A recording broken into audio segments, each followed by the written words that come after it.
अस्सलाम वालेकुम, मैं हूं रिजवान अशरफ। एक तरफ तो पाकिस्तान में मुज़ाकरात का खेल खेला जा रहा है टॉप लेवल के ऊपर। अमेरिका ईरान के दरमियान मुज़ाकरात, इस्लामाबाद टॉक्स और इमेज बनाना, क्रेडिबिलिटी और लेजिटिमेसी हासिल करना, ये सारा खेल खेला जा रहा है जिसका अवाम का दूर दूर से कोई ताल्लुक वास्ता नहीं और अवामी मसाइल की तरफ भी कोई तवज्जो नहीं है।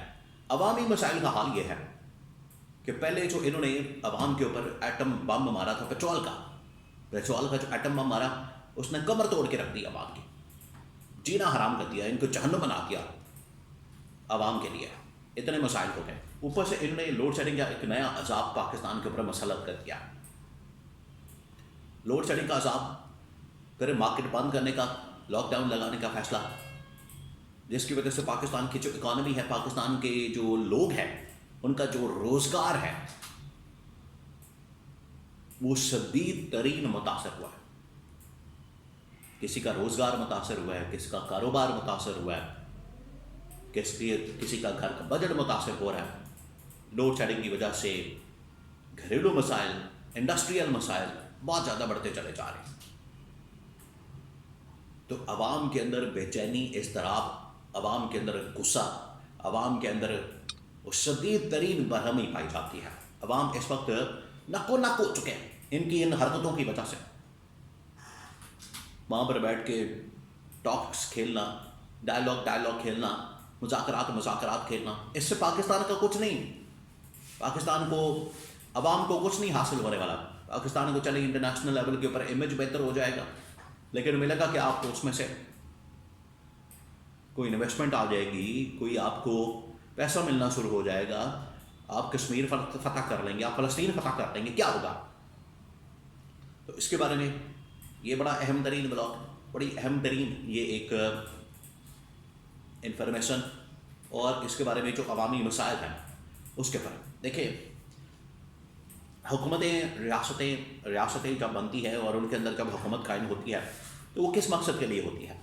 उनका मकसद ये होता है कि अवाम के लिए आपने काम करना है, उनके फलाह बहबूद के लिए, वेलफेयर के लिए, उनके मसाइल हल करने के लिए, उनके इशू सॉल्व करने के लिए, उनको बेहतर से बेहतर सहूलियात फराहम करने के लिए। ये होता है हुकूमत का मकसद। यहाँ पर जो हुकूमत कायम होती है, पहले तो उनकी जानिब से दबा के झूठ मारा जाता है, दबा के, कि हम आएंगे तो बिजली फ्री कर देंगे, आएंगे तो गैस फ्री कर देंगे, आएंगे तो लोगों को घर देंगे, आएंगे तो लोगों को रोज़गार देंगे। ये पहले दबा के झूठ मारा जाता है। और इसके अंदर ये जो कैंपेन की जाती है, इलेक्शन कैंपेन, उसके अंदर पहले दबा के झूठ मारा जाता है। और जैसे ही इनको इक़्तिदार मिल जाता है, अव्वल तो आवाम की वजह से इक़्तिदार इनको मिलता नहीं, इस्टेब्लिशमेंट के दंदों पर चढ़कर उनकी गोद में बैठ के हमेशा ये इक़्तिदार के अंदर आते हैं। अवाम के मैंडेट वाली गवर्नमेंट हो, अवाम का जो मैंडेट है 2024 के अंदर, आपको पता है किसको मिला था? इमरान खान को, पीटीआई को, क्लियर कट 2/3 मेजॉरिटी। लेकिन इन नाअहलों को, नालायकों को, निकम्मों को ला के बिठा दिया गया। अब ये आके क्या करते हैं?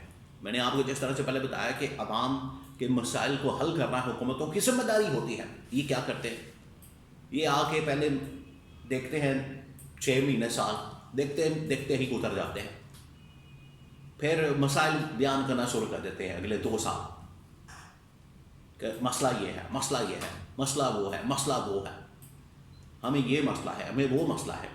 2 साल इसमें लगा देंगे। इतनी देर में गवर्नमेंट जो है वो वैसे ही इतनी साजिशों की और मसाइल की शिकार हो जाती है। अंदर ही अपनी लूट मार, अपनी कमीशन, किकबैक्स, दिहाड़ियाँ लगा चुके होते हैं। 3, साढ़े 3 साल, 4 साल टोटल टाइम होता है गवर्नमेंट के पास पाकिस्तान के अंदर, जो हिस्ट्री बताती है। गवर्नमेंट फारिग हो जाती है, 1.5 साल मजीद बचता है, उसके अंदर नई गवर्नमेंट आती है, वो नई मसाइल बताती है, और 5 साल का टेन्योर मुकम्मल हो जाता है। अवाम बेचारी उधर की उधर। अब आज अवाम को एक बार फिर लोड शेडिंग के अजाब के अंदर मुसल्लत कर दिया गया, उनके ऊपर लोड शेडिंग का अजाब नाज़िल कर दिया गया। पहले ही पाकिस्तान के ऊपर जो पेट्रोल का एटम बम मारा गया, और पेट्रोल का एटम बम मार के इन्होंने 400, 450, 500 रुपये कीमत कर दी और बाद में 10 रुपये, 15 रुपये, 10 रुपये, 5 रुपये कीमत कम कर रही है। अब ये नॉर्मल हो गया, ये 350, 400, जो कि ना इस खत्ते के अंदर ना दुनिया के किसी मुल्क के अंदर इतनी कीमत है। दुनिया के किसी मुल्क के अंदर इतनी कीमत नहीं है जितनी पाकिस्तान के अंदर है, 350, 400। उसकी वजह से महंगाई का तूफान आया, क्योंकि हर चीज़ ट्रांसपोर्ट के साथ लिंक है। चीज़ आनी है, जानी है, वो हर चीज़ ट्रांसपोर्ट के साथ लिंक है, जिसकी वजह से कीमतें आसमान पर चली गई। ये तो एक मसला लोगों को फेस करना पड़ा। ऊपर से इन्होंने अभी गर्मी शुरू हुई है, लोड शेडिंग का असाब आ गया। इन्होंने पहले लॉकडाउन लगा दिया, मार्केट 6 बजे, 8 बजे, 7 बजे, 5 बजे, 6 बजे, 7 बजे। अभी कारोबार लोगों का शुरू होता है, गाहक आना शुरू होते हैं, बिस्मिल्लाह करना हम शुरू करते हैं और फिक्र पड़ जाती है कि बंद करें दुकान। ये कारोबार का इन लोगों ने हाल कर दिया, ऊपर से लोड शेडिंग का अजाब नासिल कर दिया। कोई कसर नहीं छोड़ रही है पाकिस्तान को तबाह बर्बाद करने की, कोई कसर नहीं छोड़ रहे। अरबों रुपए ये इन पावर प्लांट्स को जा रहे हैं, कोई कैपेसिटी पेमेंट की मद में, कोई फलानी मद में, कोई टैक्सेस की मद में, आवाम से भी लूट रहे हैं, डाका मारे उनकी जेबों के ऊपर। किस तरह से पहले मैंडेट के ऊपर डाका मारा, डाका मारना तो इनकी फितरत के अंदर शामिल है। मैंडेट के ऊपर डाका मारा, अब जेबों पर डाका मार रहे हैं और अपने दोस्तों को, अपने यारों को, अपने फ्रंट मैनों को, उनके आगे जो कंपनीज हैं उनका नवाज रहे हैं और उनके जरिए से पैसा अपनी जेब में डाल रहे हैं और बाहर मुंतकिल कर रहे हैं। अब आज पाकिस्तान के ऊपर लोड शेडिंग का अजाब नासिल कर दिया गया। ये हालात है। इन हालात में कौन है जो पाकिस्तान के अंदर इन्वेस्टमेंट करेगा? लोगों को रोज़गार नहीं, मसाइल पहुँचा, कारोबार नहीं, तबाही और बर्बादी, अवाम बेचारी मर रही है, भूखी, खाने का पैसा नहीं, स्कूल की फीसें नहीं, पेट्रोल महंगा, महंगाई, आटा, चीनी, हर चीज़ महंगी, हर चीज़ को आग लगा दी है। और बची कुछ कसर ये एटम बम पेट्रोल का, उसके बाद लॉकडाउन और अब ये लोड शेडिंग। तबाही फेंक दी इन लोगों ने। ये वो राइट टाइम है इमरान खान की कॉल का, और पीटीआई के लिए भी जागने का टाइम है।